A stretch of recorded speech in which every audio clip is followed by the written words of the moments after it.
घरगुती गॅसच्या बाबतीमध्ये काळाबाजार होण्याची शक्यता आहे असं आपलं म्हणणं आहे. मात्र अद्याप कुठल्याही प्रकारचं तसं आमच्या निदर्शनास आलेलं नाही. कारण आमचे पथकं त्या बाबतीमध्ये सतर्क आहेत. पोलीस स्टेशननिहाय पथकं आहेत, क्राईम ब्रांचची पथकं आहेत. काळाबाजार करताना कुणी सापडल्यास इसेन्शियल कमोडिटीज ॲक्ट म्हणजे EC ॲक्ट अतिशय कठोर कायदा आहे. त्या कायद्यानुसार कारवाई केली जाते.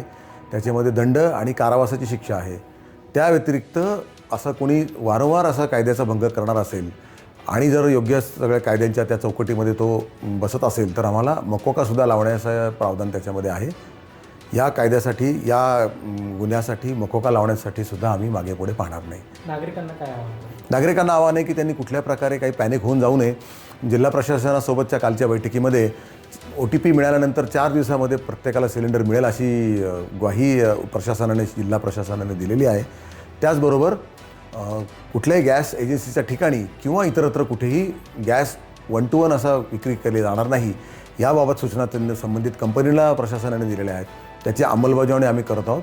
मात्र गॅस चालकांना कुठे गॅस एजन्सीजना कुठे प्रॉब्लेम असेल, काही विषय असतील प्रॉब्लेम, तर आम्ही त्यांना पोलीस बंदोबस्त आणि पोलीस हेल्पसुद्धा देऊ शकतो.